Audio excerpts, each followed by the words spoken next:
Fill her up. You're listening to the Gas Digital Network.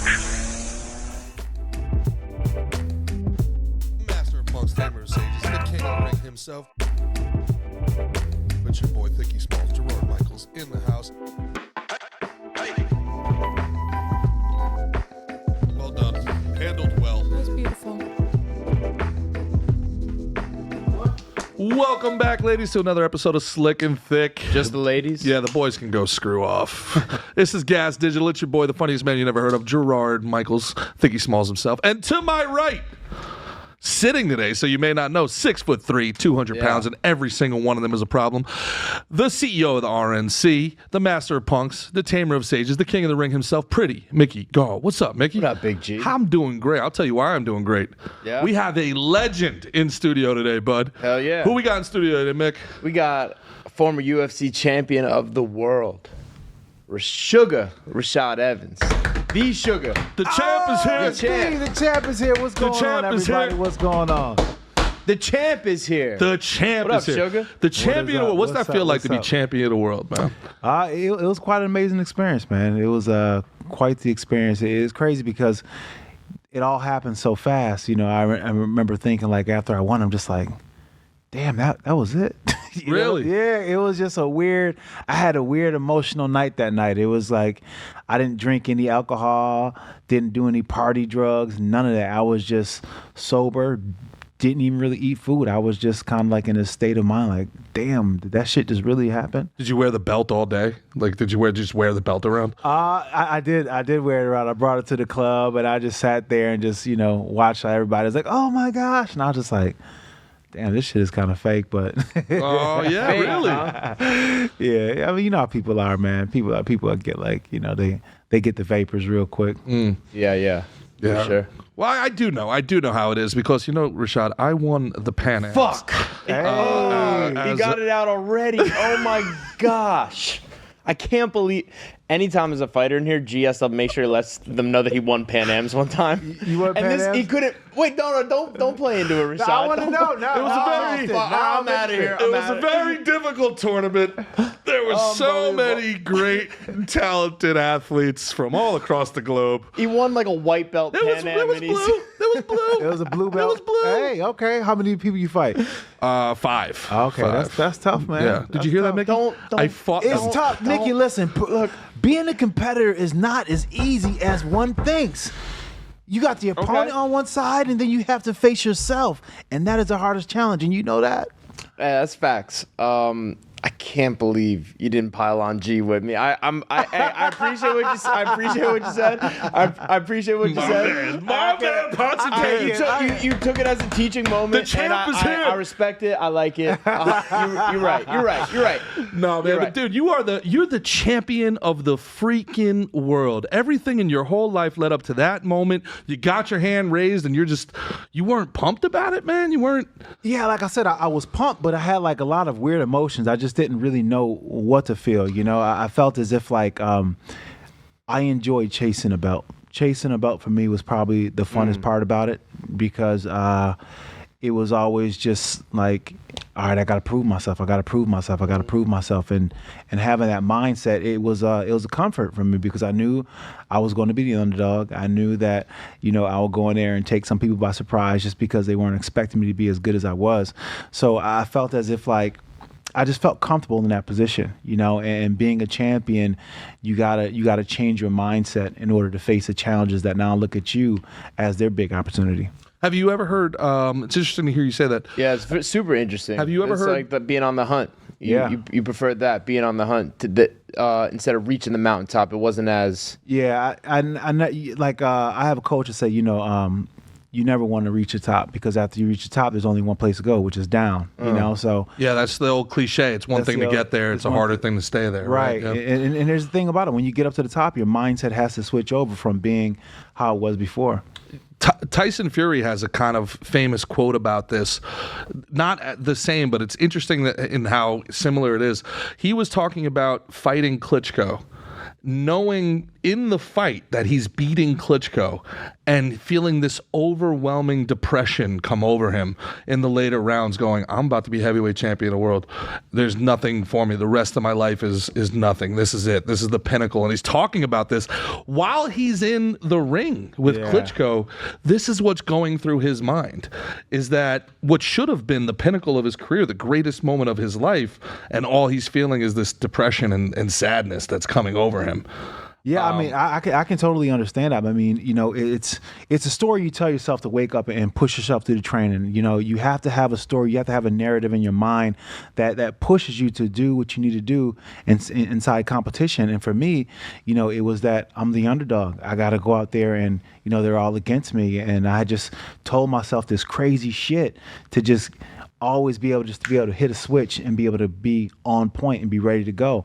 And once I won, I was like, damn, that was it. You know, it was a weird feeling, but at the same time, I wasn't disappointed. I was just kind of like surprised. I wasn't like more elated or crying or something like that, you know? You almost like, now the real work begins. Yeah, now the real work begins for sure. For interesting. sure. It's a little anticlimactic for you. A little bit. I'm gonna be honest. I'm a little bit. Yeah, I think it's interesting, like what you were just saying about Tyson. It's almost like the kind of like the self-awareness, and it can almost be like a detriment. Does that make sense? Mm-hmm. Yeah. Where it's almost like you're like, yeah, all right, I did it. Like I've won the fights before. I did it, and then you're like, all right, now what's next? Right. It's kind of that hedonic treadmill. Where you're like, Right. all right, what's next now? Yeah, like how are you going to recreate the game in your mind? Because you have to recreate your game in your mind. You can't be the challenger, you know, when you're defending the belt. You have to understand that these guys are going to come in with a different energy towards you.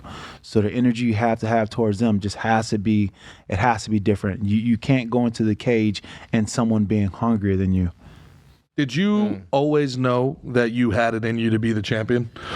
Did you, when you started with the competing, you know, especially in the weight class where you were consistently undersized for your weight class, right? Let's actually, since the Ultimate Fighter's going on right now, Rashad, you did something crazy where you competed at heavyweight. Yeah. And you were weighing what, like 215? Yeah, I was like 220. But walking around at 215. But by the way, yeah. So Rashad did say, this is the first time we actually met. He did say I was big as shit when I walked in here. Yeah. I'm walking around about 215 right now. Yeah.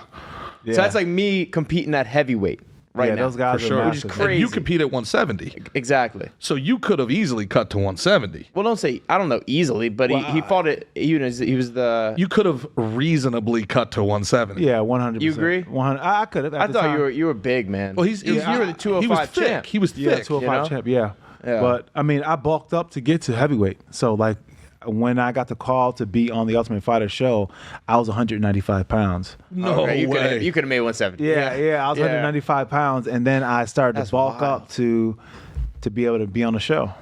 Well, I want to get back to the question I asked before, but we have talked about this a lot on the show, and there seems to be very differing opinions. Do you think the old school wrestler mentality of sucking out as much as you possibly can, getting to the absolute lowest weight class, is still the best way to go? Or do you think it benefited you to, even though you may have been smaller, you were faster, you weren't sucking yourself out at all? You know, is it better to compete at what would you say, a more natural weight class? Is that what you'd say? I think it's better to compete at a more natural weight class, and I say that because what a lot of guys don't realize when they're cutting that weight is that when they're cutting that weight, they're cutting out a lot of things that's going to be able to aid them in a fight. You know, being able to have the fast twitch response and being able to have just the muscles to be able to have the endurance and all the things that go along with it on a physical aspect. And then, you know, you have these guys, if you're one of the guys who fights close to your weight, you're eating normal. You're eating normal. You're having a pretty clean diet, but you're eating normal. And when it comes time to, you know, bring the fight to the war of attrition, you have much more ability. Probably have more energy. More to draw from. More to draw from. And I always felt like, you know, guys that will cut a lot of weight, as the fight went on, they will kind of taper off and their strength would kind of diminish and things like that. And I was just now kicking into my second gear. Mm-hmm.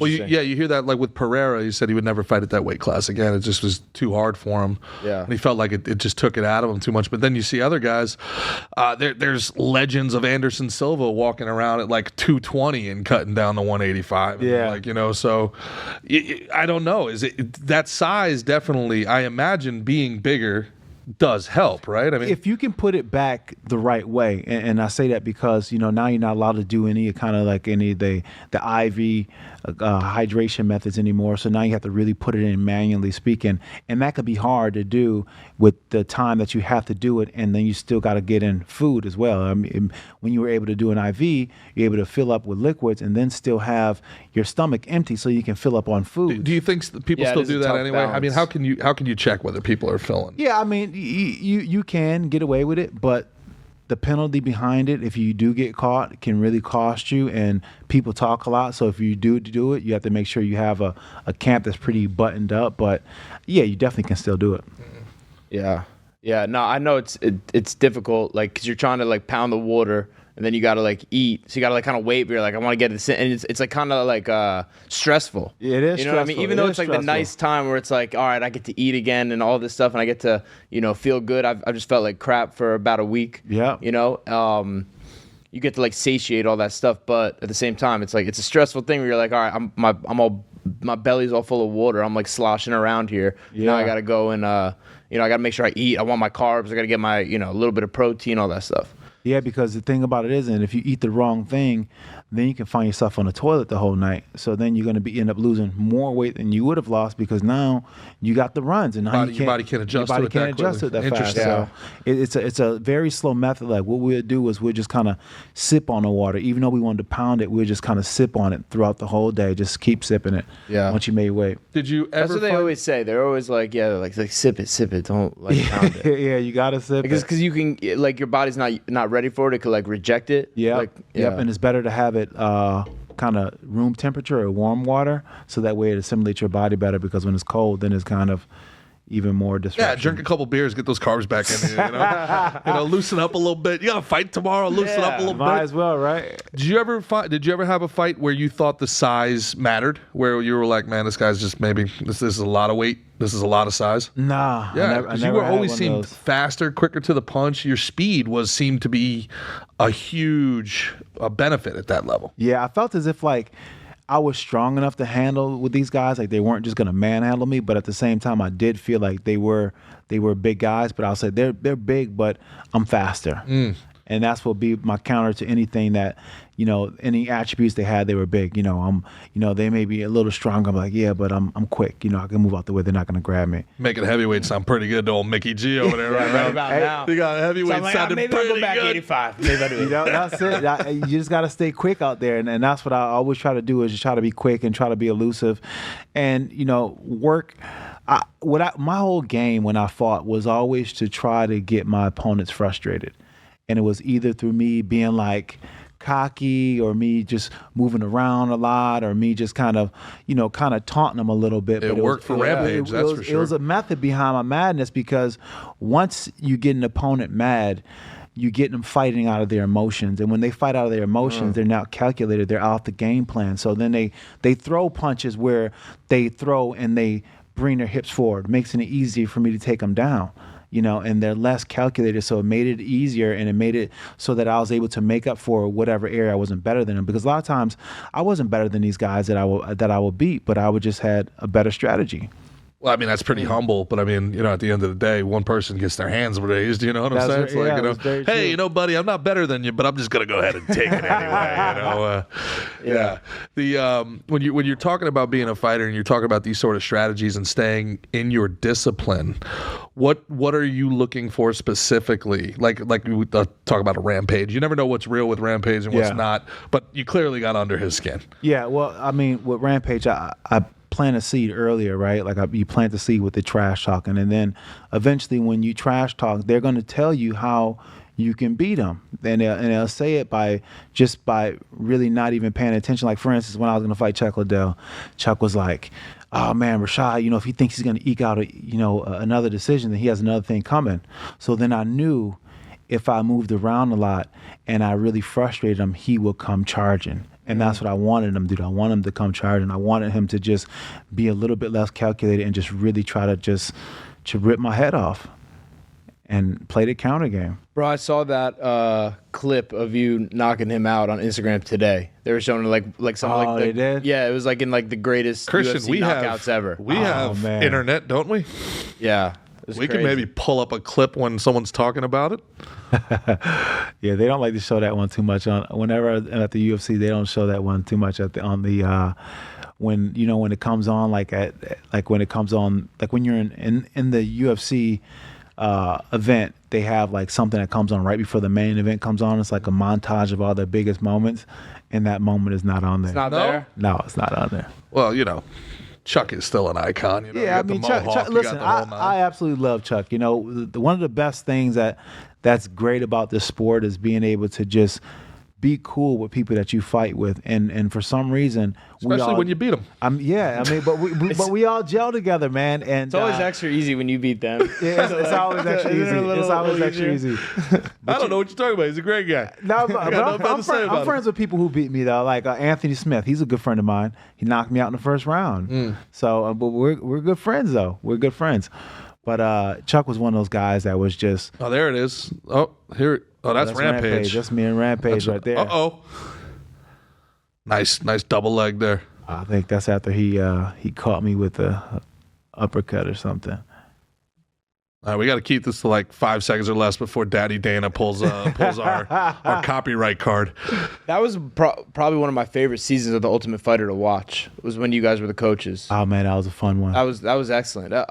Gerard's favorite person, Brennan Schaub, was on the show. Oh yeah, B. Schaub was on the show. That's right. Yeah. Brennan's a good guy. Good guy, Brennan Schaub. Yeah, Brennan Schaub was on the show. Yeah, it was a good show, man. Me and Rampage.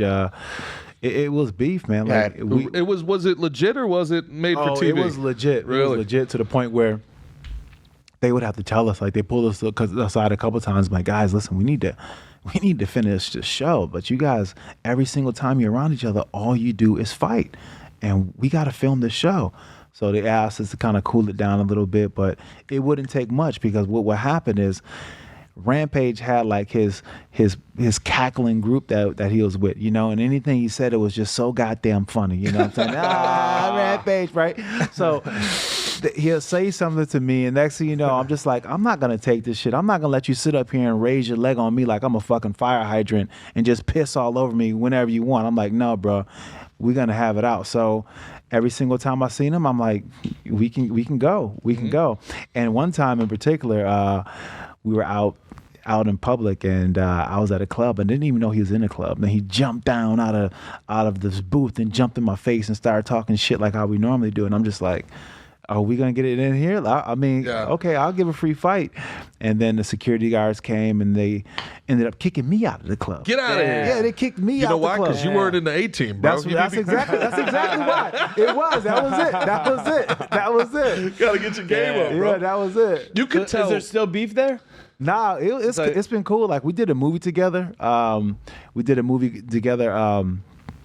Called Boss Level, and we played German twins. Nice. No shit. The Bundesliga. Yeah.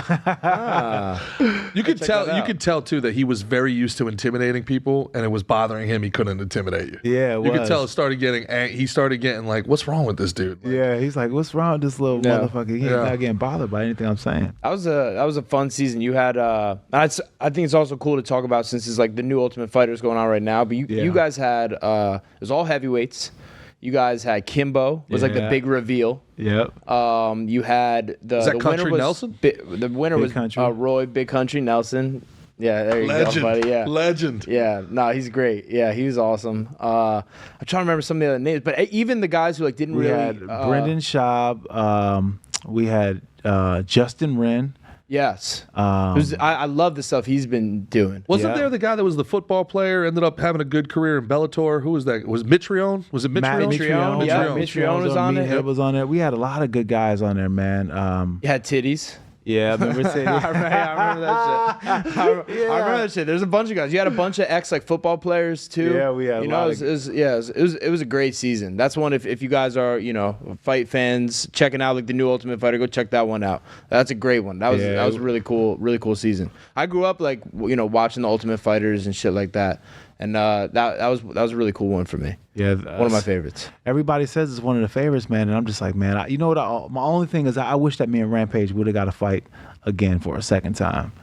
Why? But I don't know. It was a fun fight. It was one of those fun fights, like the build up for it was fun.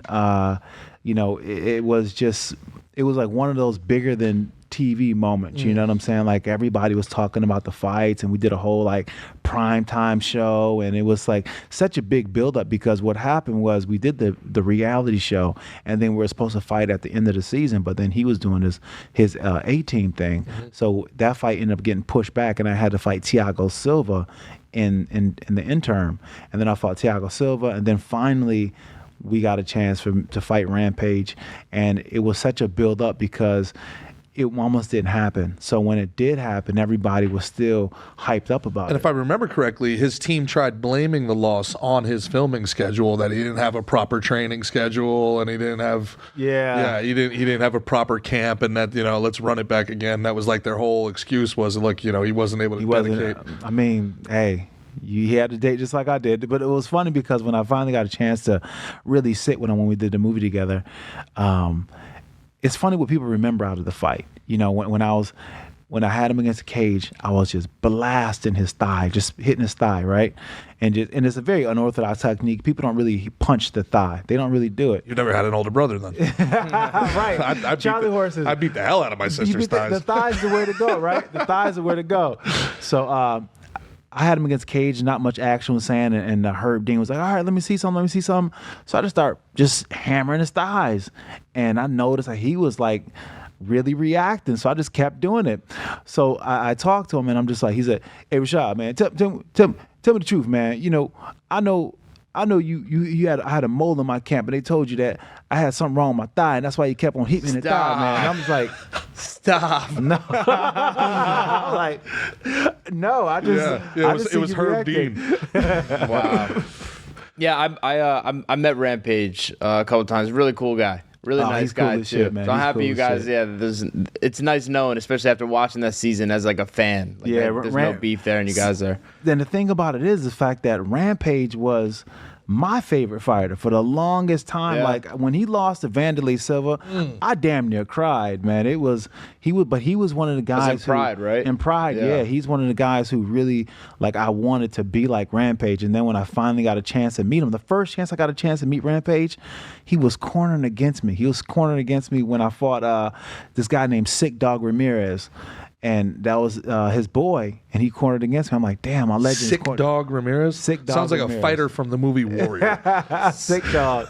Badass name. I was saying before I was going to name my son Bone Tomahawk. My name is Sick Dog. Sick Dog. Actually, Mickey has a very similar story with George Sullivan you talked about. You had been watching him growing up as a Jersey fighter, and then you actually got a chance to end up fighting him, right? Yeah. I remember. So I came up at AMA Fight Club in Jersey.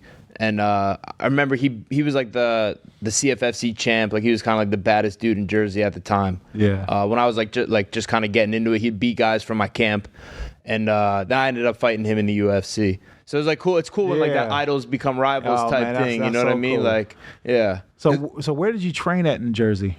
So my home gym is Gracie, New Jersey. I'd been there since I was 16, and that's like my spot. And then I started, so that's like more of like a jiu-jitsu gym. Now it's like an MMA gym as well. Mm-hmm. But then I would go to AMA Fight Club, which had like Jim Miller, Dan Miller, Charlie Brenneman, a bunch of tough local Jersey guys, studs there. And they'd bring in, they had guys like Khabib came through there when he first came to America, New Jersey. He was up at K Dojo. We had Jamie Varner used to be over there. Mm-hmm. You remember Adlan Amagov? Yeah. He used to come over there and spar and be throwing spinning back kicks like constantly at people. He was a liability to spar. Did you ever make your way over to Brick or Tom's River? Nick Catone's place? Yeah, I've been down there. Yeah, that's where I would train for the longest time, and I love that gym over there. Yeah, it was great. Yeah, it was a great spot. I love Frankie. Frankie just did our live show. Yeah, too. Frankie's the best man. Frankie's the best man. Yeah, he's another one. He's a legit Jersey legend. One of the goats. A legend for real. Yeah. But he beat BJ Penn 3 times. Yeah. Nuts. I mean, when it comes to another guy that was probably undersized for his. Yeah. Like he really wrote the book of just being small and being dynamic. I remember the first time, one of my favorite quotes is from one of my favorite fighters, and the fighter ended up fighting Dan Henderson. And Dan Henderson, when he first came to the UFC, I'm like still in a big fan mode, and I see Dan Henderson, I'm like, wait a minute, this dude is so fucking small. Really? Yeah, and I'm like, Dan, like, you're so small. Like, how you just be whooping people's ass like that? And he says, you know what?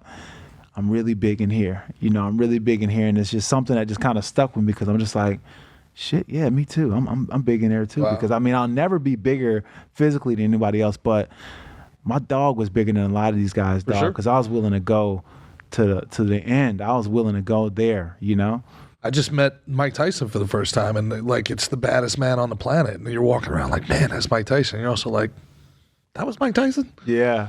Yeah. But I think that's what you said about being willing like to go to the end is important. Yeah. Like I think like if you have that mind, we talked about it like on the Christos episode. We were talking kind of about Christos Giagos fights the UFC. We're talking about kind of like that mindset you want to have before the fight. And I always say I think it's you want to be ready to like to kill and die. Yeah. And like when you're like at that point, it kind of makes everything you're so present. It kind of makes everything like simple. Yeah, you know what I mean. It's just like you're living on the edge. It's such a great feeling. It really is because it brings you present, and it just it's a very freeing thing. Like it's one of the things that I like most about fighting. What I love most about fighting is the fact that like all the norms and the rules that we have in society are just suspended, and I can just do what I want to do. Pure. Like I can just get to do that. Yeah, it's very I pure. get to just really just punch the shit out of this dude and just be a total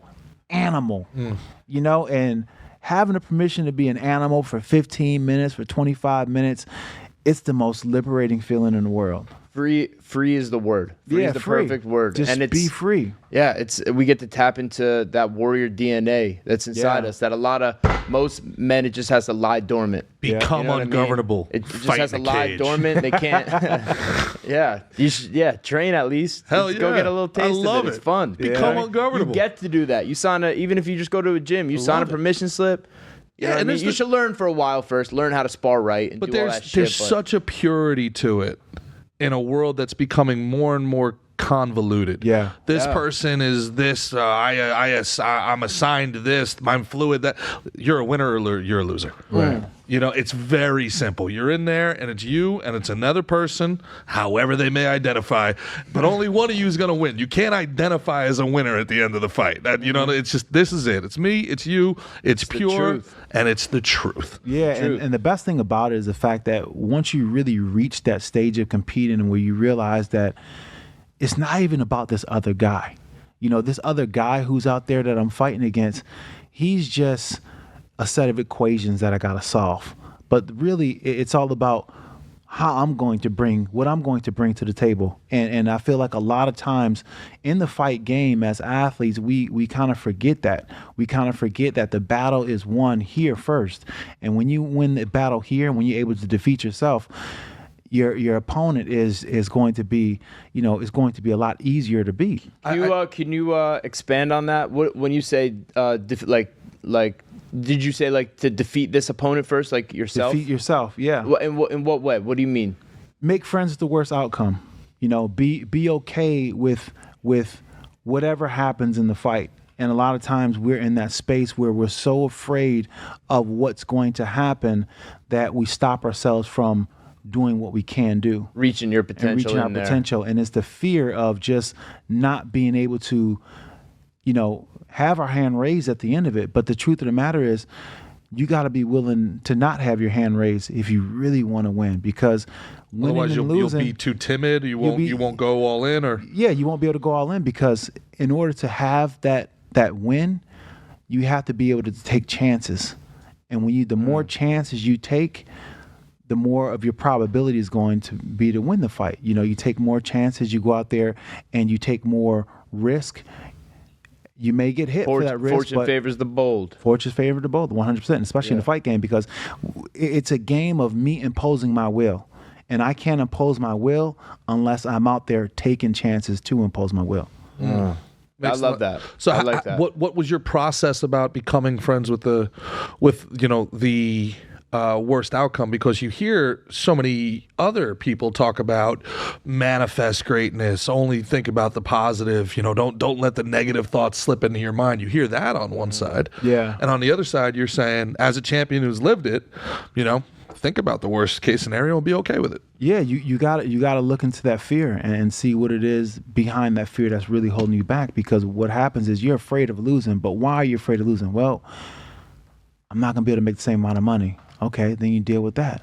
Well, why is it so important to make that kind of money? And then you start realizing the fact that it doesn't matter. You know what I'm saying? Because if you're believe in yourself, the money's going to be there. The money's going to come. If you believe in yourself, you're going to get the money that is owed to you. You're going to get the money that you deserve. And once you start breaking down these narratives that fear brings, because fear has a thing of just making a whole lot of things that may never come to fruition, but it brings them up as if they're going to happen for sure. So what I would do is I would just sit in front of a mirror and I would just look at myself and I would just be honest and just address it as it came out. And if when it comes out, I'm like, nah, fuck that. Nope. And I would shout it out. No.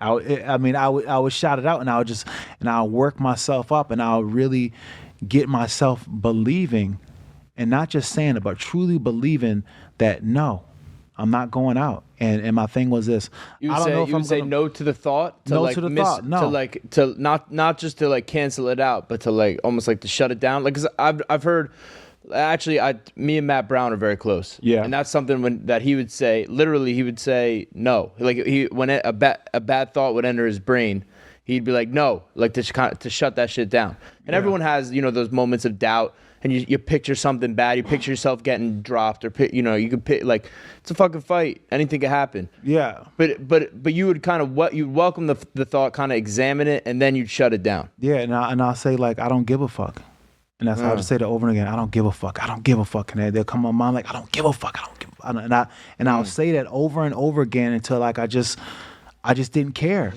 I just didn't care. I was a man going into the cage without anything to lose. I don't care. There's a lot of really great crossover outside of the fight game in either the business world or in relationships. Or, it could be a guy who's afraid to talk to a hot girl. All right, what's the worst that can happen? She says no, I don't give a fuck. Yeah. It's not that it can't happen. You're acknowledging the probability this could happen. But what does it really mean to me? And that's exactly it. What do I actually lose compared to look at what I have to gain? Right. And that's a very, very powerful mentality. I could see that mentality. You should write that book. Well, I got it from Randy Couture. Randy Couture talked to me, and I told the story all the time about I was getting ready to fight Chuck Liddell, and it's the day before the fight. And, at the weigh-ins is when it gets real, because you're like, okay, next time I see this dude is going to try to fucking separate me from consciousness. So it's a different kind of energy. You've seen him all week, but when you see him for the last time, oh, it's different. And you go to your room and you think about what tomorrow's going to be like after you got done from hanging out with your family, eating some food, and now you got some time to yourself, and now you got the next 12 or 15 hours to sit there and just think about the fight. And sometimes you can ride that emotional roller coaster without any problems, but sometimes that motherfucking roller coaster is it's hard to ride, So I was in there with in Atlanta, and I'm sitting there and I'm like, I couldn't shake these thoughts. I couldn't shake the fear. I couldn't shake it. And I'm just like, dude, what's happening to me? Because I was normally cool, calm, collected, but I wasn't cool, calm, collected, and I couldn't get it under control. So I hit up Randy Couture, and Randy was like, yeah, I happen to be downstairs. And I go to his room, and I knock on the door, and I'm like, Randy, man, he said, what's going on? I'm like, oh, man, Randy, I'm scared, man. I'm scared. I'm like, oh, my God. I'm rolling around on Randy's bed and shit, and Randy's looking at me kind of smirking and laughing. And he's like, all right. Randy's really stoic and just give you sage advice. And he's like, I know what the problem is. The problem is you haven't made friends with the worst outcome. Understand this. No matter what happens tomorrow, the sun is still going to rise. Your family's going to still love you, and you're going to have another chance to do this. Understand it. Bad things happen, and that's okay. But you're going to be all right. Make friends with the worst outcome. And I was like, shit. I started to feel better off you saying it, but then I went into my room, and then I started doing the work. I started really getting to believe it, and I had to shout out those feelings. I had to shout them out and just say, I don't give a fuck. And then the next day I woke up and I was ready to go. I was ready to go so much, in fact, that I got to the arena and I forgot my fucking cup. Oh, all you need is a cup and the mouthpiece. That's all you gotta worry about. I know. I forgot my cup. So that just stressed me out just thinking about that. Like, and the worst 10 times everyone's like, "Got your cup, mouthpiece? Got your cup, mouthpiece?" Everyone's like asking you, you know. And the worst part about it was, I'm getting ready to walk. And, Burt Watson came and said, "All right, baby, you on the line, time to roll." And they're like, "All right, you got everything, I'm like, "Yeah," but I was like, "Oh shit, I got to put my cup on." So I went and checked my bag to get my cup and I had no cup. And they're like, "Dude, what are we going to do? We don't got a cup." So then they told the UFC like, "Yo, he don't got a cup." And they're like, "Okay, hold on, we got to figure something out." So they paused it for a little bit. And then luckily for me, Nate Marquardt, my teammate, just fought a couple fights before. So I threw on his wet, dirty, never been washed jock strap, and I put that bitch on like it was mine. And I walked and that did the jock fight. strap went Knocked 2-0 out the that Iceman night. in Nate's cup. In Nate's cup, yeah. Yeah, I mean, I wanted to keep it after that, but he was like, "Nah, I need my cup back." The Holy Grail That's right hilarious. there. The Holy Grail. That's hilarious. I actually, one of the things you were saying before, you were talking about like the fear. Yeah. And I just recently heard something really good about that. There's this guy talking to his son. He's like, "Son, every crisis I ever had in my life ended up not really happening. Nothing happened. It's all in your mind. Yeah. Anything, like a lot of stuff like we worry about. Yeah. We're worrying about like your money or relationships or things. And a lot of times it ends up just being a whole big nothing. Yeah. And you just end up, isn't there a saying with like fear where they're like something like imaginary, like, do you know that saying, G? I don't know which one you're talking about, but I have heard that, everything you fear is just a problem you haven't solved yet. It's an opportunity for a solution. There's no use in worrying. Worrying is the most useless emotion. I feel like it was like an acronym of the FEAR. Like there was like false false evidence appearing real. Yeah. False evidence appearing real. I've never heard that one. Interesting. Yeah, but it's a lot of time it's like the crises, the things we're worrying about and stuff ends up turning out to be nothing. Yeah, I have seen the flow chart though, that anxiety flow chart, right? Like, so depression is worrying about things in the past, and anxiety is worrying about things in the future, right? Like, to oversimplify it. Right. And then there's that flow chart where it's like, okay, can I solve this? No, then don't worry about it. Yes, okay, then don't worry about it. Like that's the flow chart. Can I solve it? No. All right, then don't worry about it. Can you solve this? Yes. All right, then don't worry about it. Yeah. Like that's either way. That's it. It's your Either process. way, don't worry. Don't worry it's your about it. process. Just alleviate that. I hope that. I know when I heard that thing, it like alleviated, like kind of just like It's like but it's one thing to know this stuff. It's one thing to and it's another thing, like you said before, to do the work and actually get yourself in the right headspace to be able. And we talked about this a couple episodes ago. I'm always fascinated in guys that were able to kind of overcome that hump, right? You look with Charles Oliveira, we just talked about, win one, lose one, win one, lose one, wins 12 in a row, becomes a new fighter. Masvidal's losing, has 2 huge years, changes his life. Dustin Poirier, Holloway. Yeah. Like, what you've been around it as a fighter, as a coach, as a commentator, you've seen it from all different angles now. What do you see about the guys that are able to kind of, I don't know, is figuring it out the right term? Is it overcoming? Like, what happens to these guys that go on these runs? Well, what I see is that a lot of times, what happens is when you lose, it's one of the most uncomfortable things to take a look at. But there's always something in that loss for you. And even in your wins, because a lot of times when you win, your mistakes get overshadowed by the fact that you had good results. So sometimes when you're winning, you're really working on a loss. You're really building up to a loss that you're eventually going to have because the mistakes are not being corrected. Interesting. So when you lose, it's an opportunity to correct those mistakes. And you have to be able to sit with that pain, sit with that uncomfortable feeling. And what I've seen, that guys like Charles Oliveira, like Dustin Poirier, like these guys, they're very good sportsmen after they lose. They go in there, they congratulate, they say, "Hey, you got me, you're the better man at night." And there's a correlation they own it. And once you own it, it loses its power, and then it becomes a lesson for you to use. And depending on how much you're able to pull out of your ego is going to depend on how much you can grow from the experience. But a lot of times with the fight game in general, or with anything like, where you're in a competition like this, the ego's high. The ego's high, and sometimes admitting that you just got your ass whooped is something hard for the ego to admit. Sure, but especially with the most alpha man on the planet. Exactly, because the thing that I always hated about losing is the fact that if the referee wasn't there, that man could have killed me. He could have taken my life. And I just felt violated. That's a violation that just kind of, it sits with me, And for me, that's something that would wake me up in the middle of the night and be like, yo, you know what? It's 4:30, but I'm gonna get this running, even though I told myself I was gonna wake up at 6 and do it, because I'm feeling it right now. That's an incredible perspective. I've never heard that before. But it's so true. Yeah. If that referee didn't pull that man off you, that would have been it. That would have been it. He would have killed me. I mean, luckily for you, it didn't happen very often. Yeah. but it when it happened, I was like, dude, I just felt, it's just a shame. Like I just felt like, like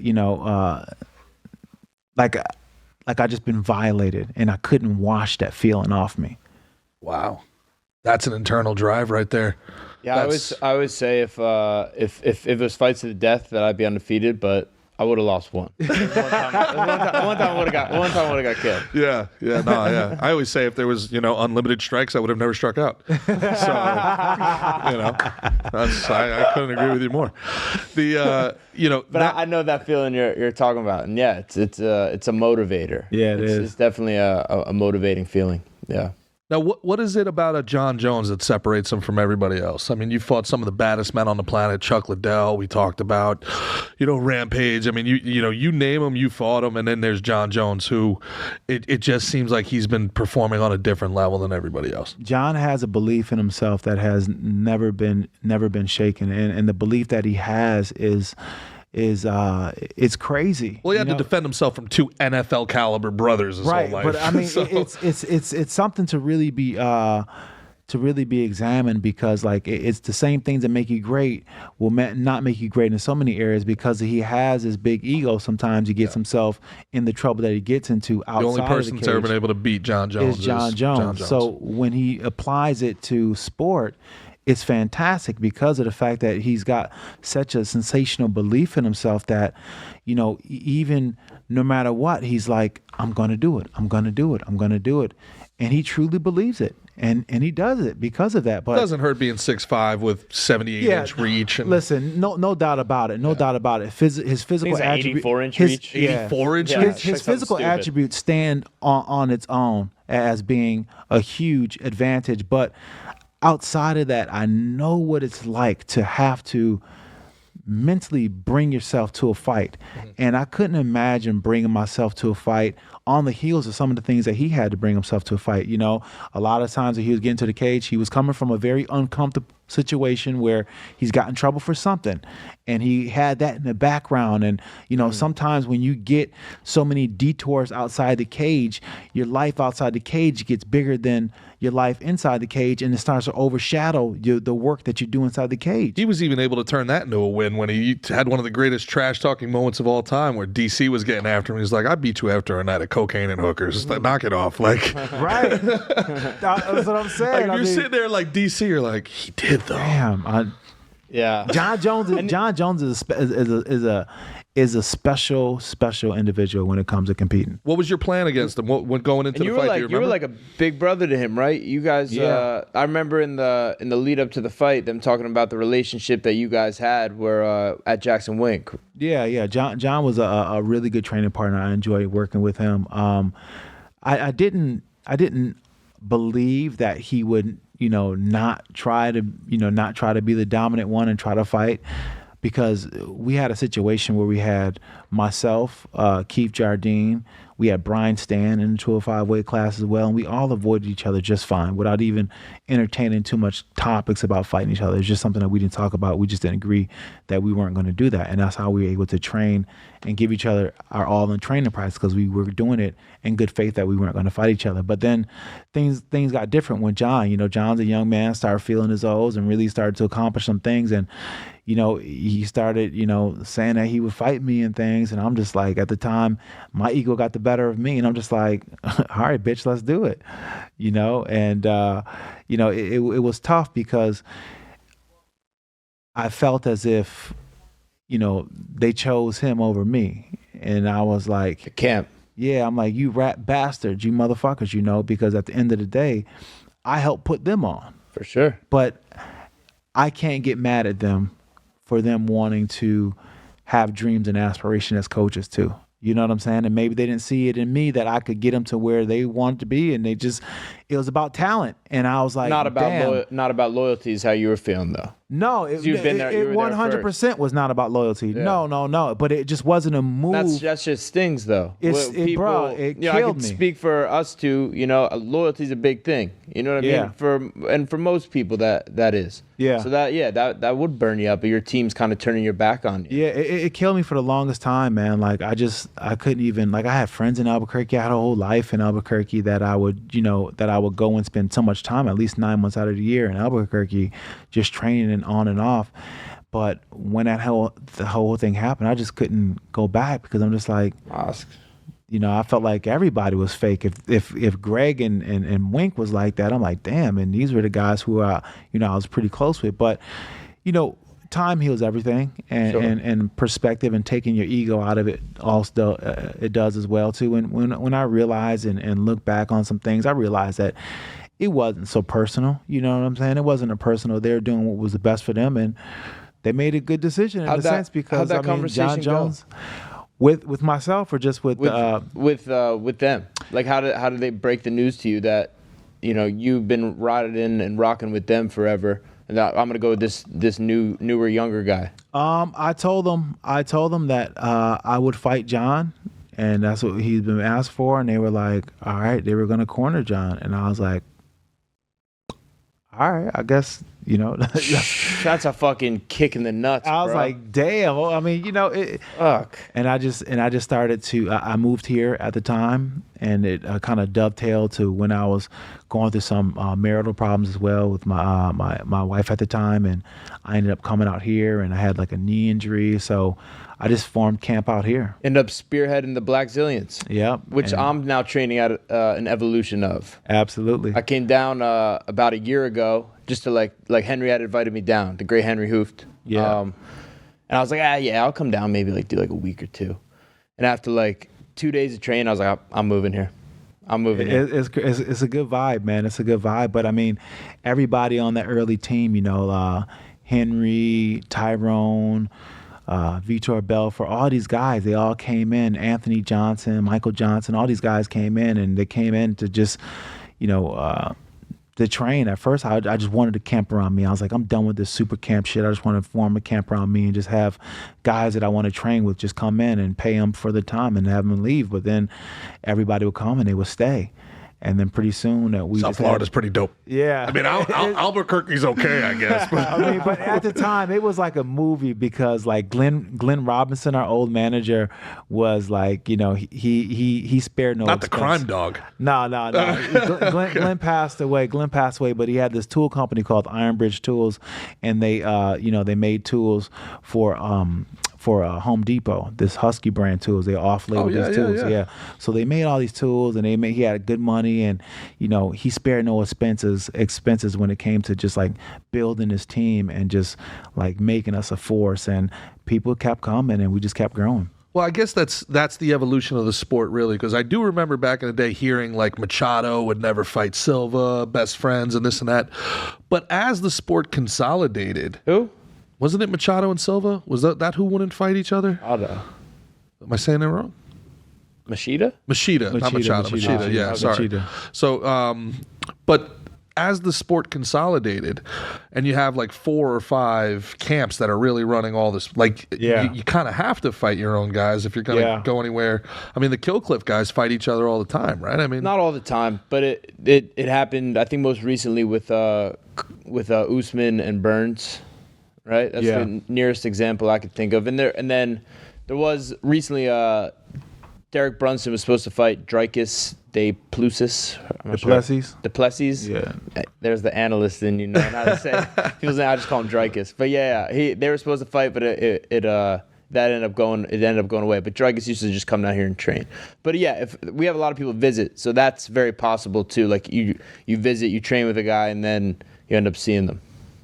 Is that a difficult thing when you're training with a partner and you're sparring, and in the back of your mind you're thinking, I wouldn't want to fight any teammate or any friend, really, because like we talked about, I'm signing that name, I'm going to try and kill you. Yeah. You know what I mean? I don't want to take money out of your pocket, off your kid's plate, food off your kid's plate. I don't want that. But if there's a certain, if you're like fighting for the belt and stuff, hopefully you can make a gentleman's kind of agreement and be like, hey, let's go get it. Yeah. Something like that. You know what I mean? Yeah, I never liked fighting a teammate, but I mean, sometimes you had to, and I fought teammates a couple times. But GSP, I always used to be like, my friend, I never like to fight my teammate just because when it comes down to the fight and I have to make a scar on the head to finish the fight, I don't know if I'll be able to do it because I don't want to have to look at my friend and see the cut that I did. Shit. That was really good, bro. That was really good. Yeah, that was fantastic. That was Jason Scoop level good right there, really dude. Yeah, GSP. What do you think? I got a little GSP. You got a little GSP? I got a little one. I was trained up at TriStar for a while, and he took me aside one day. He's like, "Hey, I make my career off of this move." He took 20 minutes and showed me his little takedown. That sounds exactly like him too. I think yours is better. Yeah, that was crazy. I had like 4 words. That was crazy. That was crazy. Well, how do you think GSP would have fared against Khabib? I think he would have did really well against him, and I say that because his grappling was out of control, but he was so comfortable with the striking, his creativity with the striking too, and not the GSP that ended his career, but I would say the one right after he fought Matt Hughes, where he was working with Phil Nurse and he was being real creative with his stand up and striking, and he was doing a Superman punch and all kinds of things like that. That GSP was like one of the best fighters I've ever seen. You have a favorite fight of your career? A favorite fighter? Favorite fight of your favorite career? Fight? Oh, yeah. Man.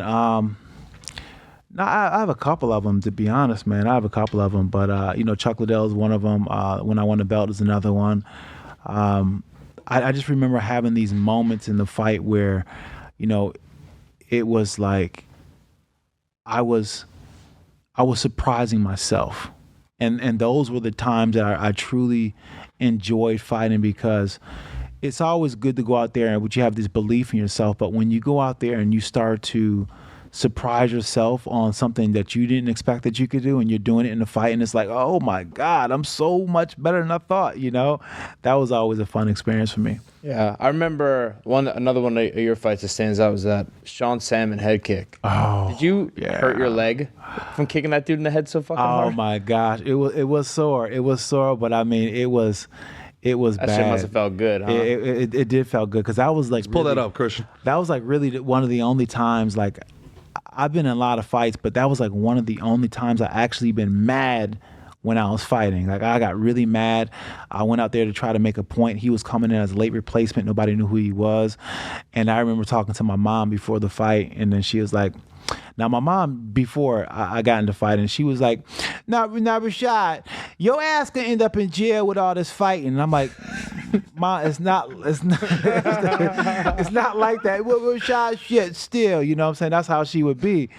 And but as I got into my career, she really got into fighting. And she would call me and give me a pep talk before the fight. And she said, okay, Rashad, listen, you got to fight Sean Salmon. Sean Salmon, he's a good wrestler, Rashad. He went to Ohio State. And Rashad, he said he gonna get you, he gonna get your fans. So Rashad, I'm saying this to say this. When you hit him, keep him hit, Rashad. Finish him, okay? and I'm like, all right, Ma. So Here we go. I'm out there and I'm moving, I'm grooving, right? Yeah. I'm moving and I'm grooving. I see the opening. You can't lose to a dude with a name of a fish. That's Come what on, I'm that's saying. sushi, I can't bro. do it. That's Ay. so I hit him. Ay. I hit him, and then I hit him 2 more times, right? And that 2 more times, I called my mom after the fight, and I was like expecting my mom to be like, "Yeah." You kept hitting him. So I got on the phone with Mom. She said, "Rashad, good job, but you know I'm gonna be honest, Rashad. I'm not a fan of that dirty shit." And I'm like, Oh, I love your mom. That's hilarious. That's it. We need to get Rashad's mom on the She said pod, keep man. hitting him, and then when you kept hitting him, I was like, "Ma, what you mean? Rashad, you knew he was knocked out." And I was like, "Ma, I didn't know. I thought he might wake up when he hit the ground, so I just had to like hit him. That's the referee's fault." But Rashad, still, you got to be careful out there. Come on now. be careful for him. What was it like growing up with a mother who's Mike Tyson? Was that interesting? I mean, she got it, Rashad, look. That's phenomenal, man. Now she's probably getting after you about the mushrooms. She's like, "Don't mess with those mushrooms, Oh my Rashad. God, You Rashad, avoided jail for this long." Rashad, you're gonna lose your mind. Okay, shit, you better get Christ in your life. That's You're a big fan of the boomers, huh? Yeah, the mushrooms. Yeah. Listen, the mushrooms have brought me out of so much darkness, man. Like when I was in this transition from retiring and on to the next phase of my life, I just didn't know what I wanted to do. I didn't know what this whole experience was about, being a fighter. And then now in the second half of my life, I didn't know. Like I just didn't know. And the transition was so difficult and it was so hard that I had to go inside. And when I went inside, man, it was amazing, the world that I found inside. You know, it was amazing because so much of my life, I thought it was one way, but after having my experiences with psychedelics, it really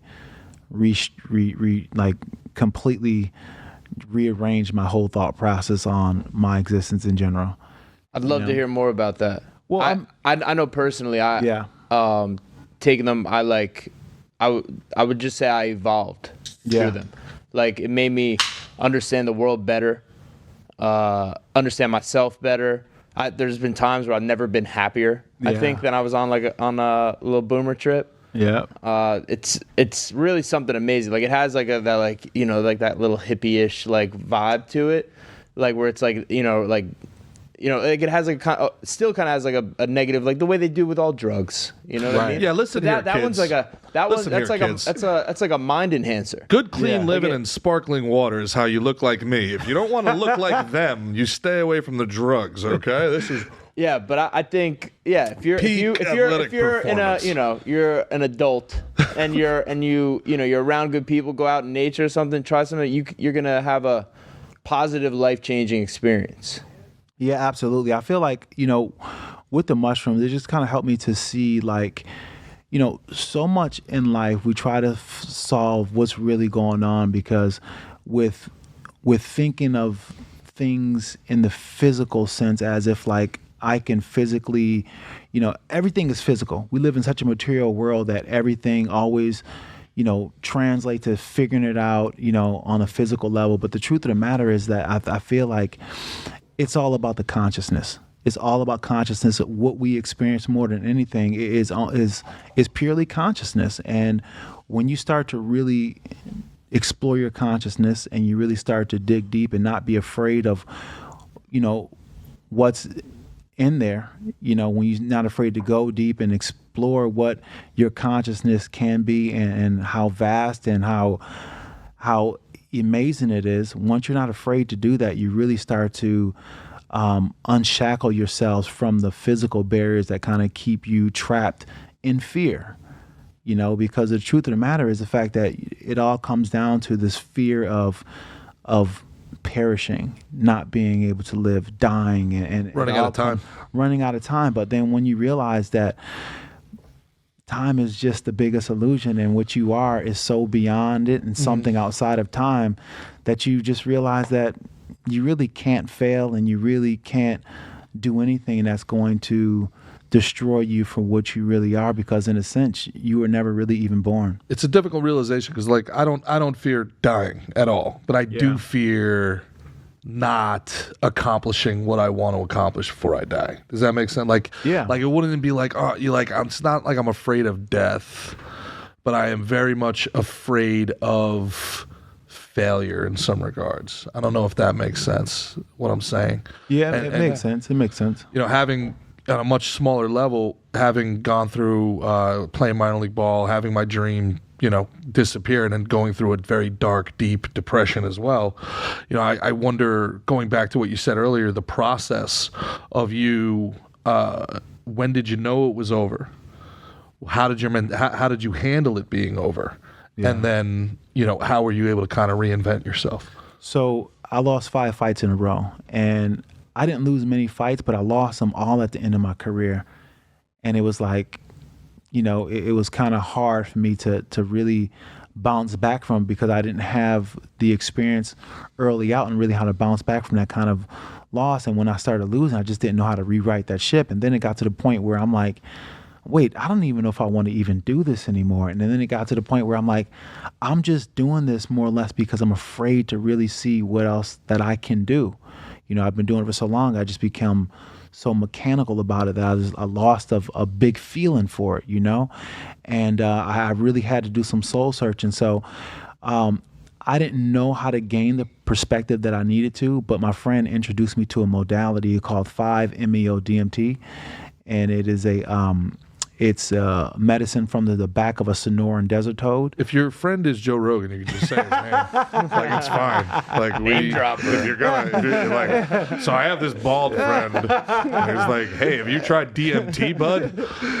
Yeah, so I mean, so it was 5-MeO, it was that dimethyltryptamine. Huh? It was that friend? No, it wasn't that friend. The way you looked at me, I thought it wasn't that friend. It wasn't that friend. He introduced a lot of people to that. Yeah, I mean, I did some research and I've heard about it on the show before I did it. And when I did it, the experience, it was just like, it was like waking up in the middle of my life.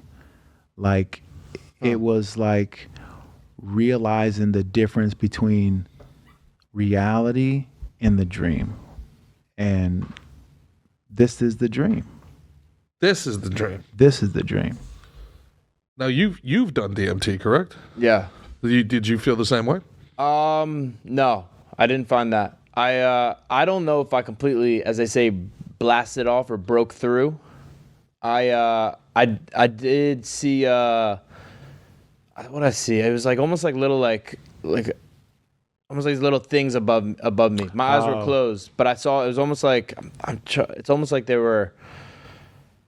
I'm having trouble describing it. That's the thing. It's like right as you come out of it, you're like talking about it and shit too, and you could like do it better. But the further away it gets, you think when Neuralink, when they're able to like link up to your brain, you're gonna be able to like download your DMT trip and watch it back. Well, so and it's really gonna be 180 years long. It was almost like these little things were coming up, were like above me, and they were giving me a resounding feeling of everything's gonna be all right. Well, so there is 5-MeO. And that's the God molecule, and there's NN-DMT. That's an incredible documentary. Oh, the God molecule? That's an incredible documentary. That's a trippy documentary. And then there's the NN-DMT, which is the spirit molecule. So the difference between the two is that when you do the God molecule, there is it's a non-dual experience, meaning the fact that there isn't you and other. There's only the singularity. And it's hard to describe the singularity. It's hard to describe your place in the singularity, but it's nothing that you can even comprehend. But the thing about it is, when you feel it, you remember. And you're like, oh my God, I have totally forgot what I am. I have totally forgot this feeling. And then you find yourself like, oh man, I'm glad that I'm back home. And the feeling that you feel is like home beyond home. Like, this is it. I'm not leaving. I finally made my way back here. I'm done with all that crazy shit I'd experienced. And this is where I want to be. And then as you're having this feeling of just realization and just remembering what you are, you started to come back to your body. And I remember when I started coming back to my body, I remember feeling this cold, damp darkness. And then I opened my eyes and seen the sky above me just very pixelated, almost as if like it's a video game coming back into reality. But it was like a lot of sacred geometry. Then it was like this layering of like, it just like the simulation coming back. Almost, that's what it looked like. Yeah, have you seen the documentary? not. It's very No. interesting. It's very interesting. And basically what they're positing is kind of like that 28 gram theory. The soul. Yeah, like the DMT is somehow the activation of the soul into the body.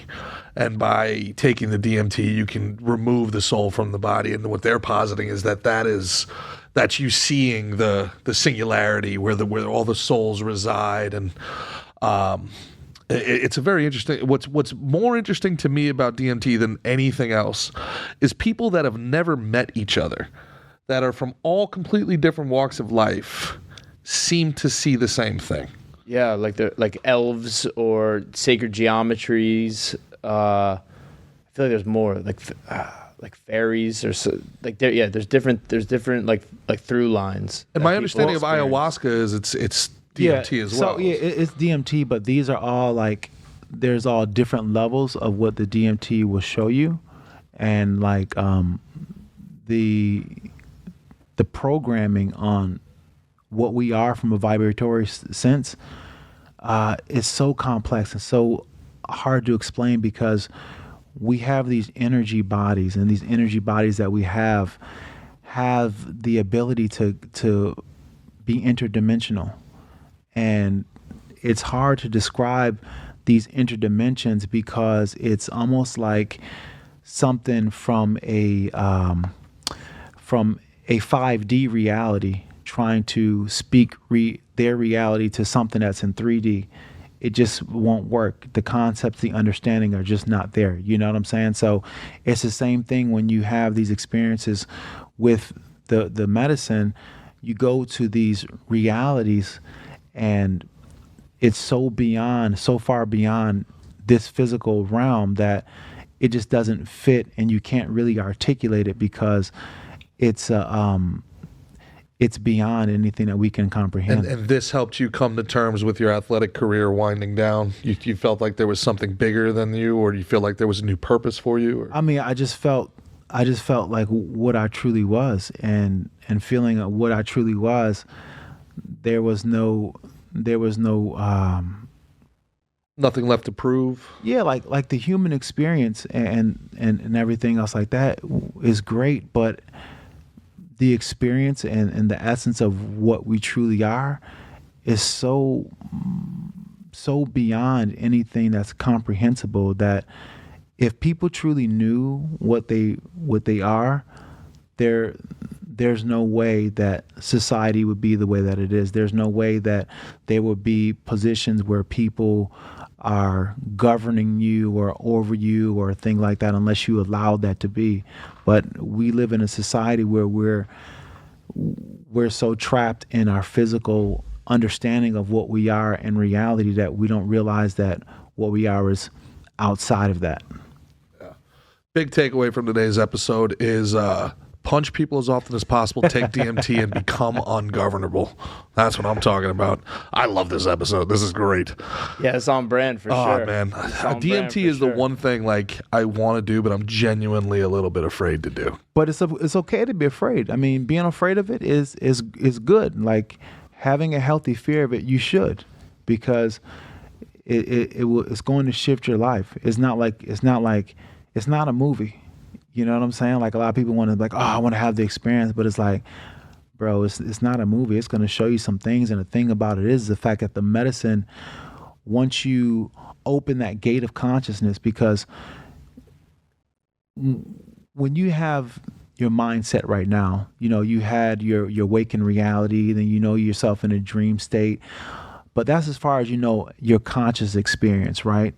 you may have been knocked out a few times or whatnot, but your consciousness pretty much are in, that you understand. But when you have an experience, a conscious experience that's totally beyond anything that you can comprehend, now you know consciously that there's more to existence. And because you know that it exists, you're more susceptible to downloads. And it's funny to say downloads because there's like this knowingness, I guess the best way to say it, that would just kind of like, you'll feel like it just gives you information. You're like, I don't know how I know this, but I just know it. And it's really weird, but you start connecting like that. Yeah, I believe it's 100% a consciousness expander. All those types of like psychedelics, any experience I've had with them has been, I've like learned. I've like learned and I've like grown from, Yeah, so I mean, the reason why I even started doing it was because when I was trying to fight in New York City, I didn't get my license to fight because they said I had a frontal lobe injury that came back on my MRI. So when I was thinking about retiring, I'm like, damn, dude, I don't want to be trapped in my body. I don't want to, be like Ali or something like that, knock on wood. But I was really worried about my mental health, being the fact that I'm an analyst and things like that. So I started looking into ways to kind of roll back some of the miles on the odometer. And I ran into a Paul Stamets and Joe Rogan interview. And that's when he was talking about the stack that he does, which is niacin, lion's mane, which is a functional mushroom, and psilocybin, which is the magic mushroom.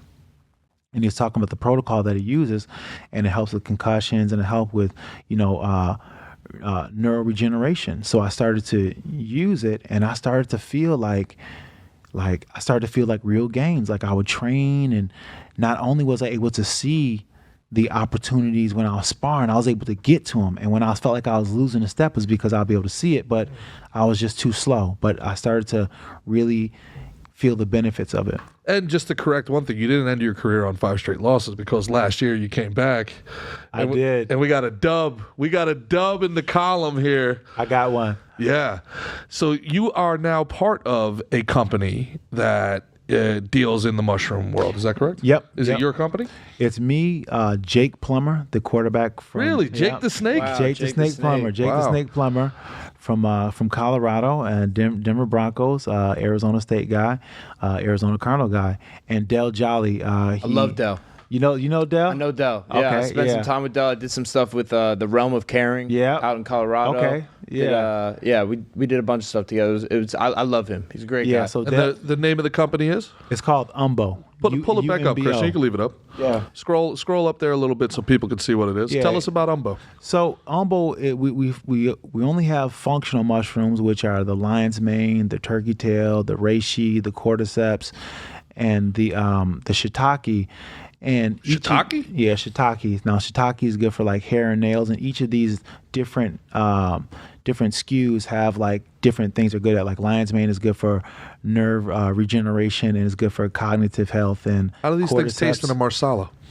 Well, I mean, it depends on which one. Now, if you're lion's mane is probably the best tasting mushroom ever. Really? Yeah, I mean, I love lion's mane. I gotta get some. You're coming from Portobello hard here. Listen, it will smack You got Portobello. porcini? It will smack Portobello in the face.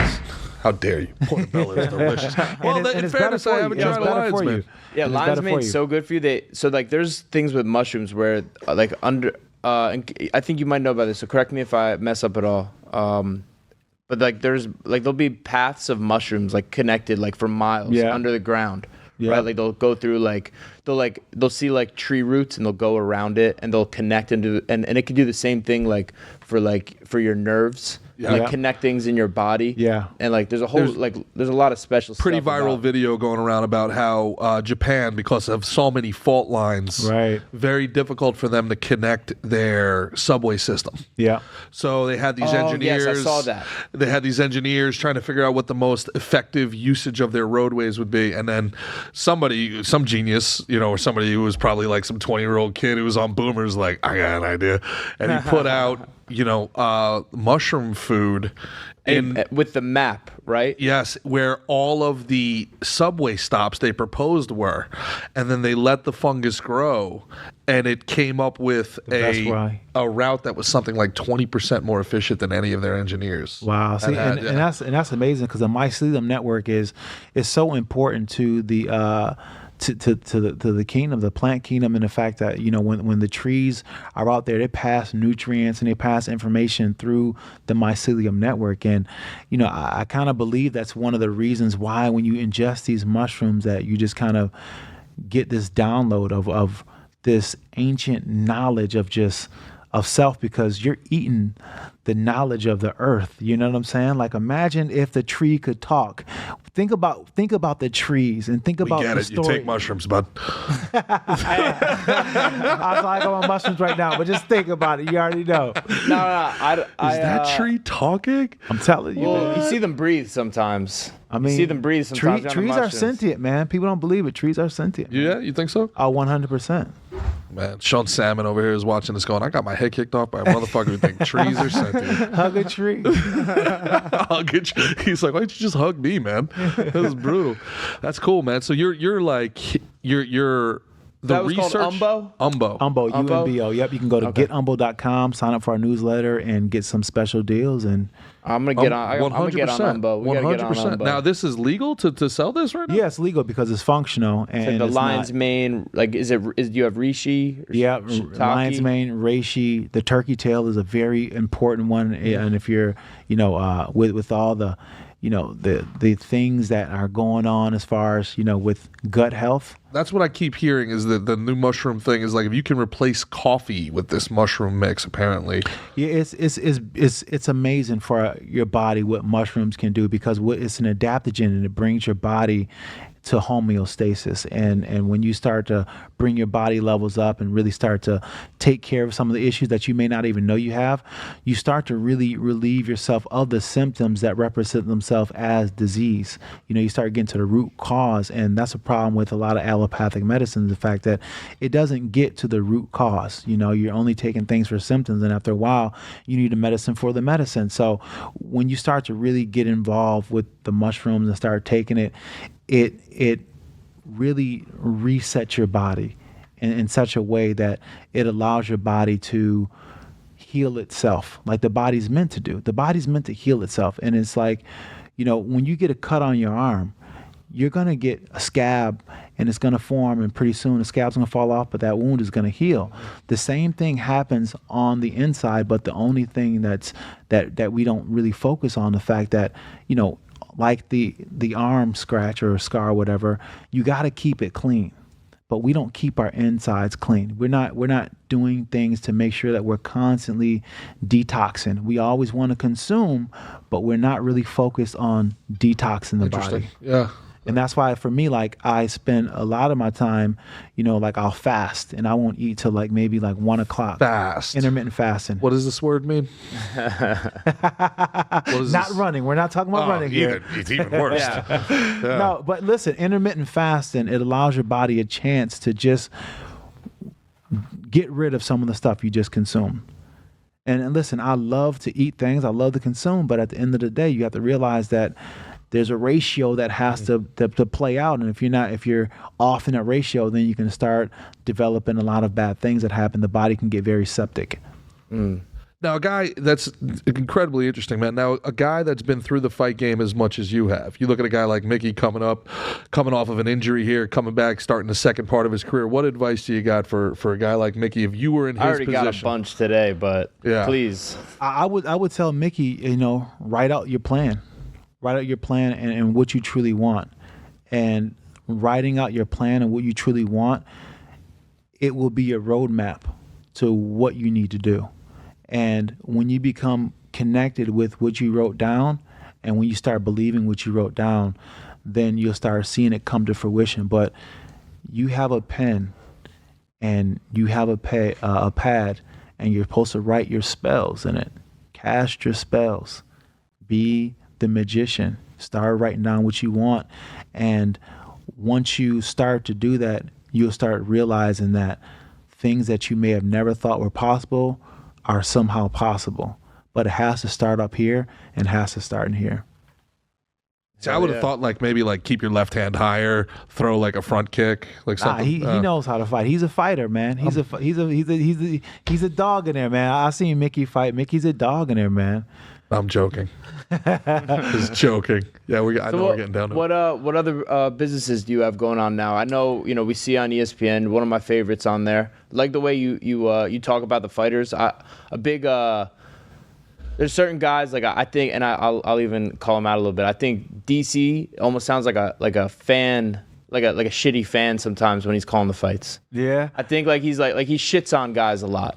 And I had the opportunity to commentate fights last weekend, and I'm going to be doing more of that. Yeah. And I think like the way you do it is like I feel like you speak highly and you give respect, and like you're not like taking the piss out of people. Yeah, you know what I mean? I try not to, and I try not to be that. I try to be the kind of analyst that I could hear, that I would have been able to hear from, because sometimes when you're in that position, like a lot of athletes, they take it the wrong way. Like for instance, you don't just want to be a fanboy either. You got a job to do. Yeah, you got a job to do. You got a job. But there's ways to say things, and I think you walk that line very well. Yeah, I try to, but I mean, I even get myself in some thank you. I even get myself in some trouble sometimes. Like just not the other day, but like a couple months ago, Bilal Muhammad, I see him at the fights in Miami. He's like, yo, we got beef. And I'm like, for what? And he's like, man, you said I didn't deserve the title shot. You said Kobe deserved the title shot. And I was like, yeah. And he's like, nah, but I'm on a 9-fight win streak. But I'm like, I totally get that. I get you're on a 9-fight win streak, but this dude just took Usman 5 rounds. I didn't think that he arrived to where he is right now. Like right now, there's no doubt in my mind he deserves to have a title shot, but he needed one more. He needed one more. He needed one more. And he got it. And he got it. He needed one more fight. And when I said that, he didn't like that, but I was keeping it real. He needed one more fight. Yeah. Also, let's pull the veil back a little bit for people in media. If you just say the easy thing, it's boring. We do want a little bit of conversation. We do want a little bit of controversy. We do want a little bit of click. Yeah, maybe want say some. Maybe sometimes we say things that we 99% believe, but we add a little 1% on it to get you arguing in the old algorithm. There, I mean, it's part of it. Yeah, I mean, but you do get cussed out if you're an analyst and you say something. Oh, Rashad doesn't know shit. He's stupid. They go crazy sometimes. Man. No, I think you gotta keep it. You gotta keep it Stephen real. A. Smith on the other hand. I think you gotta keep it real and like speak your truth. Yeah. But like there's like if there's someone who, if you're like, I can give a specific example. When I was calling the fights this weekend, there's one guy, really long, great striker, but he would punch and he would kind of step in and stay in the zone. Yeah. So I wouldn't just be like, oh, he has terrible distance control. I'd be like, this dude is such a good striker. Like he's cracking with that right hand. If he steps back, he's gonna be even bigger problem. Mm-hmm. You know what I mean? Right, I just think there's ways to say it where you're not like shitting on someone who's in there fighting for their life. Yeah. Totally. You know what I mean? So you brought up Brendan Schaub before. My whole thing with Brendan Schaub was we had our little talk on. Well, he's an PBD. example of someone who says who does the opposite of what I'm saying. This is exactly where I agree. Like I walked out of there, we were cool. We had our little repartee or whatever, and then he goes on Rogan and he's just like shitting on me, and I'm like, where the fuck is this coming from? Like, I don't disagree with anything that you're saying, but we were past this. Like, what's the point of this? You guys thing? got into a little spat? Kind of, yeah. Like for no reason. Like on PBD, he brought up like that I was an athlete too, and Brendan was like, he was a minor league baseball player. Let's relax. I'm like, I didn't fucking say it. Patrick did. Like, and also, by the way, what the fuck are you talking about? Was he joking around? No, he was dead ass serious. Like, he was like trying to like he was trying to big league me, man. And I'm sitting here going like, all right, bro, like I put a couple of years into this thing. I did some sacrificing too. I never said I would. But Patrick said it, not me. That's a big deal though, making it to the minor leagues. I mean, that shit is tough. Almost everybody in America plays baseball at some point. Like growing up, everyone's on a T-ball team, little league, doing that shit. Patrick brought it up. I tried to like give him his props. Then he came back. He was like, "Yeah, did you play D1 at fucking Colorado?" No, I did my research and I was like, "Did you?" I have the same amount of receptions you did. What the fuck you talking about? Like, don't big league me, dog. And then so we had our little thing. It ended up being great. I did a show with him. Yeah. He invited me on a show. It was great. And then he goes on Rogan and just is like, these guys act like they were athletes, Joe. I had to put them in their fucking place. And I'm sitting here watching this going, the fuck just happened here? The fuck is going on? So, So what other businesses you got going on other than? Don't you have a bar right over here that we went to? Well, I was involved with the bar over here, over at Hijinks, but it didn't end up working out. It's kind of hard to be in that business when you're married and things like that, man. I mean, especially with the bartenders you have over there. Oh my God! Man, we got to forget about it. No free shout-outs, we went but because man. G thought it was your spot. So Yeah. we went one night for the fights, Yeah. and we got the smack you on the boo boo sauce. Smack you on the boo-boo. Smack on the boo-boo. Right? Yeah, that was pretty good. Those hot sauce. So have you guys watched Hot Ones where they eat the hot wings and they keep getting hotter and hotter? So when we had those, and sometimes on the show, there's people talk about getting like high or like almost like a drunk feeling from the heat. Yeah. I got that from the heat. Dude, boy was sweating. Bro, I was not like Sweating. I felt I good. couldn't eat like that, I man. felt good. I felt good. Like I had like a rush. I had like a rush. The other from thing that's hilarious about this is Mickey hates going to the bar with civilians watching the fight because they start yelling shit out, and you can see his face. He just wants to get into it with everybody. He's just like, I'm just gonna eat this wing. Now the wing's making me uncomfortable. I'm having the worst time. No, the wings. I had a great time. I And no, I don't. I might roll my eyes, but I'm never gonna be like, hey, actually, it's supposed to, me. I know. would never. But I can see your eyes. You're saying to it. Like, You're rolling saying my it to eyes, them. yeah. Oh, yeah. Especially when they're yelling out at things. Just throw the elbow. Just hit him with the elbow, bro. What the heck? How hard is it? Did you ever hear the audience when you were in the ring? Did like when they were booing if there was no action where you're like, oh man, I better take a shot here or something? All the time. But it was very very like sporadic because like every once in a while, like I would just be locked in, right? I'm locked in. Very sporadic. Very sporadic. Very sporadic. Because at sometimes I'll be locked in, and then other times I'll hear like somebody say something stupid. I'm like, that was dumb. And I'm like, wait, back to the fight. Back to the fight. We had Jim Miller along with Frankie Edgar on our live podcast, and Gerard asked like how much you hear from your corner when you fight, and Jim's like almost nothing. Like almost nothing. Even now, he has the most fights and most wins in the UFC, but he's still hearing nothing. I would That's think crazy. You would think like you'd get a little, like the more you do it, the more you'd hear. Right. But I feel pretty much the same way. It's sporadic. It's little bits and pieces. It's like you'll hear something, but then you're locked in. And I think for the most part, you should be in that tunnel vision where you're locked into the fight. Yeah. You're in it. You're totally in that like kind of in that flow state. Yeah, it's truly a gift to just like have your mind just be completely barren from any kind of thoughts, and you just It's really just fucking out there. beautiful. It's the most beautiful thing in the world, and that's the best part about being in a fight is the fact that like there's no thoughts going on. It's just reacting. I think one of the most underratedly hard things about your sport is it's the only sport where you don't get to warm up on the surface you fight at.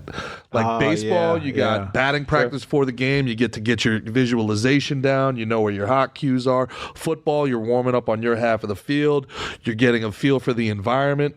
You guys are back there backstage, and then you're in this cage, and the very first time you're in this environment, you're seeing the sights, you're smelling the smells. It's you and another trained animal, and it's 15 minutes for your life. Yeah. There's like sensory overload. There's no like finding your center, I would imagine, man. It's a lot of visualization. Like what we'll do is we'll get there early and we'll do like a little walkthrough and kind of sit in the canvas, move around a little bit, just kind of, touch it as much as possible and get as much feel for it as you can. So that way, ground yourself. You're grounding yourself, right? You're grounding yourself, and then when you're able to walk away, you're able to bring up all the feels and how it's going to feel, how the light's going to hit it.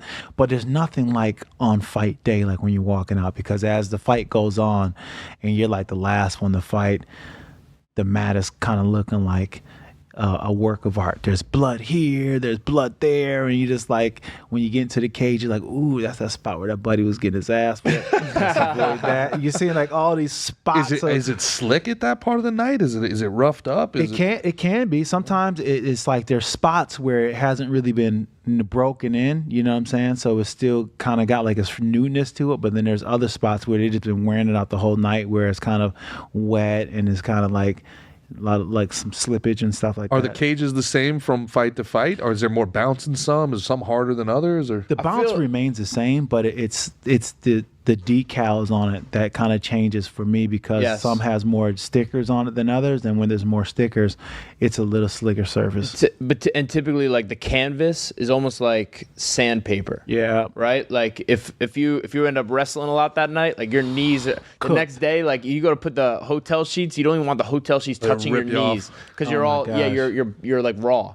Yeah. You know. But I think it's great traction for your feet. Yeah. The traction for your feet, it's almost like you have cleats on. Yeah. You know what I mean? Like you feel very very able to move. But then when you hit the ground, you're chewing yourself up. ouchie! But I bet you don't feel it. No, though. not It's you until feel it the later. next day. Yeah, you feel it the next. You're Not taking all, the shower. There's you no feel it when you skin take there. a shower. When you take a shower, you feel it. fuck. Oh my gosh! Yeah, Maybe I no should go to bueno. the hospital. What are your thoughts on open scoring? Here at Slick and Thick, we are very big proponents of open scoring. What about you? I don't know, man. I don't know if it'll really help, to be honest, but I feel like it will hold the judges a little bit more accountable, and I like that aspect of it. But yeah, I mean, honestly, I think it could actually work out to be better, to be honest, because of the fact that That's how we feel. the accountability factor is going to change what these judges put down, because now they're operating in such an In real time. they're and that's the thing, like these judges, they get away with just like scoring some shit. You're just like, wait, what?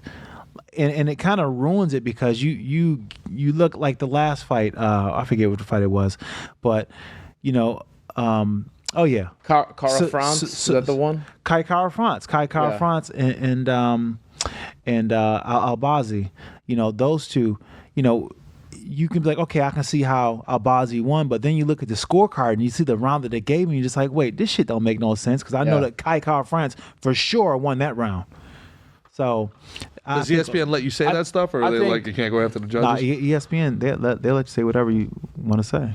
I think it would also be cool from the standpoint, one, it's like it's the only sport where you don't know what the score is going into, you know what I mean, Right. going through it. But then you go into if you're down 0-2 going into the third, and they put that up there, that you gotta get them out of there. Yeah, You know what I mean? So I think it can make it even more compelling a little bit. Where this guy knows he might think he just needs to edge out of the third round, but no, he has to finish the third round. Right. He's down 0-2 on all the scorecards. So You know what I mean? somebody hit me up after the Mikey and Tommy episode, and they said it works for MMA because it's 3 rounds or 5 rounds. It wouldn't work for boxing because if somebody wins 7 rounds, the next 5 are unwatchable.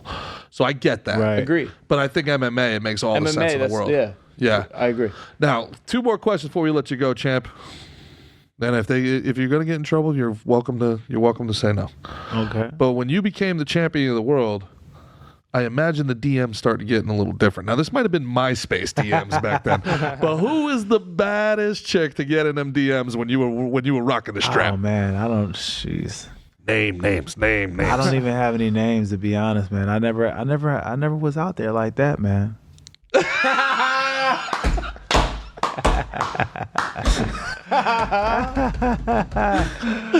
Yeah. No, I had my one little wild time, but it was just different back then, man. Like it was different. Like people still trying to figure out like what MMA was going to be. Like we were really fighting for our ability to say that we were part of a legit sport. What a great time in UFC history, though. My God, I mean, every time there was just epic fight after epic fight, epic characters. It wasn't as corporate as it is today, and that's what I miss about those times, man. I miss about those times, because I felt like back then UFC was like a a moving circus, and everybody were just like family on that circus, and we were down for each other. You knew the people who checked you in. You had a great relationship with them, and they knew you, and they knew the shit that you pulled, and it was so much more of a feel to it, and it was different fighting for the organization. Well, even Mickey was just watching a documentary on Lee Murray. And Lee Murray, yeah. And there's one of the stories about this massive UFC brawl in the 4 a.m. in the streets of London, where Chuck Liddell is taking on like 4 dudes. They're all coked up in vodka Red Bulls and out in London. There's no USADA in London, is there, Mike? And apparently Lee Murray knocks out Tito Ortiz. Tito swears to God it never happens. Everybody that was there swears it does. And I mean, that's the type of stories that made the UFC the UFC. It was I gotta see this stuff. It's almost like WWF stories, man. It's like it really was. And like back in those days, man, those fighters were bananas. They were crazy, man. A lot more cowboys, a lot more outlaws back in that day. Oh, those dudes are like fighters are a little crazy, but those dudes are fucking crazy as shit. Like, you talking about like the who's the guy who talks Manly's Fry? Man, yeah. Back then, them dudes are nuts, man. Them dudes are nuts, man. They're sparring without mouthpieces. They didn't give a fuck. There's something to that. I mean, from a fan's perspective. Now, as you meet people and you love them, you're like, come on, don't do that. Yeah, but at the same time, it's like, I'd watch that. Yeah, they were savage, man. They were some savage, old, grimy. And here's the thing about it: like the training went along with it. Like it was like that for the longest time in MMA, where it wasn't even about like I remember we would do training where we'd be like, all right, we're gonna start with the choke already in. If you get choked, you know what I'm saying? Like it was impossible. You're definitely gonna get choked out, but it was all about being tough and about, we'll beat the hell out of each other and all these different things that we used to do. I remember Greg Jackson, he would torture us, man. Greg would be like, all right, we're going in the mountains, and we'd be like 15,000 feet up in the Sandia Mountains, and we're running up these sprints, and we got to do 49 of them, and it's the worst feeling. There's a rattlesnake chain. If you can dodge a wrench, you can dodge a ball. It was crazy, man. Greg was crazy back then, and if you didn't do the run right, all right, you're gonna do it again. You're like, no, you'd be crying and shit. Who do you think was the craziest guy that you ever fought? Who was the like Mickey says, the cowboy? Who was the biggest cowboy you had to wrangle? The craziest? Oh man. You're saying that he's fought, or that? Or anybody. Really. I mean, I'm so fascinated by that era of the UFC. I'd rather say just that you've experienced, even more so, just a character. Man, there's so many. Shoney was one of the bigger characters. Shoney Carter? Shoney was a character. Yeah. Shoney was a character for sure. Man, I've had so many characters. He fought in a Speedo. Yeah, I've had so many fighters that, like, so many crazy guys along the times that just never, like, was on the big UFC. Like, one of my craziest guys that I used to enjoy training with, it was Ali Abdelaziz. He's a manager now, but Ali was something else, man. He was crazy. Ali was crazy. Now, I had never knew that you were such a big trash talker. Now, you hear obviously about Chael. You don't remember him blowing kisses and grabbing his junk? I don't remember grabbing the junk part. Oh, hell yeah. I must have blocked it out. Get in their head, man. He's playing psychological warfare. You grew up in Michigan, correct? I grew up in Niagara Falls. You wrestled Michigan State? I wrestled Michigan State. Yeah. So you're a Sparty. I'm a Spartan. You're a Spartan, man. Yeah. And then that transitioned, obviously, you went from Michigan State, transitioned into... So you grew up in Niagara Falls, New York. You're basically a Canadian. Yeah. Yeah. And now so GSP and then you, the two greatest Canadian fighters of all time. And now, so you come over here, and was the transition into MMA, being a wrestler, do you think easy? It was so easy. It was like something that I felt like it was like a natural transition from my wrestling. Like, I felt like, oh man, I should have been punching a long time ago. And I couldn't believe it, because at the time I was working at a hospital, putting bodies into the morgue and doing security work and things like that. And, I would just be like, man, what is it all going to be like when it's all said and done? And I'm like, you know what? I just want to say that I lived to my fullest potential. So that's when I really started to pour my heart into just fighting in general. And, I would train, I would train during the day. work at night, and then wake up and then do it all over again. But we would drive out to Coldwater, Michigan, which is probably like an hour and a half where I was at in Lansing, and we'd train with Dan Severin and his team over there. And back then it was so much better, not better, but it was just like UFC wasn't sanctioned all over the place, so you fought in these like little smokers all over the place. Well, you're like one of the connective tissues from those older guys to this modern corporate monster that it is. You're like, you're talking about Dan Severin, and we're talking about Chuck Liddell, and then, we're also talking John Jones and the other side on the, you're part of that group that helped it get over that hump to become, obviously what Dana White made into this multi-billion-dollar, this legitimately thought of sports entertainment league. I mean, right up there with Major League Baseball, the NFL, the UFC's right there. Yeah, it is. And I feel like we've been constantly growing and really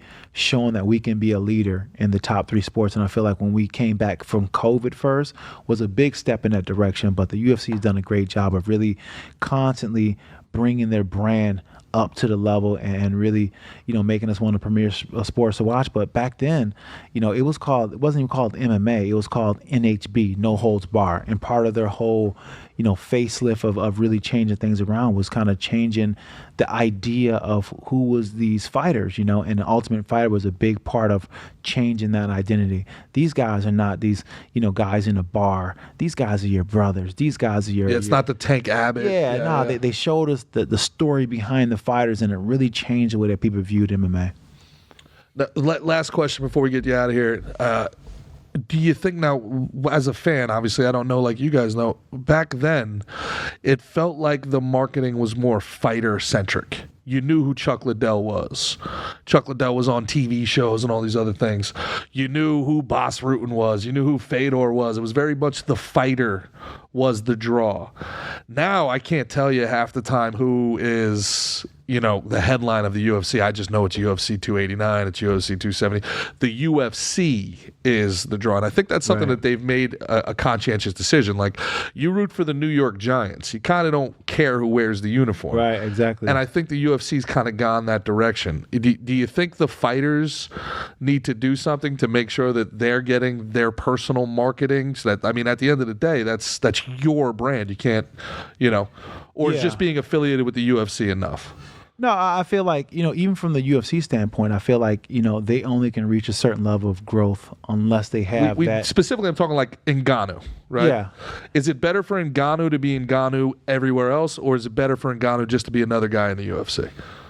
Well, I feel like him being Ngannou, definitely is probably more beneficial for him. But at the same time, with the UFC, it brings more eyes, no doubt about it. But I feel as if like the way that Conor came up in the game, he kind of shook the mold as far as like being that franchise guy, and there really hasn't been that too many franchise people in the UFC that has that standalone by themselves where they can rival the brand. You have the Ronda Rousey, you have the Brock Lesnar, and then you have the Conor McGregor, and they really, really set the precedent of being able to, be the big fighter outside of that. But the thing is, each and every single one of those situations, it kind of happened organically. It wasn't something that the UFC did. It was something that just kind of happened organically.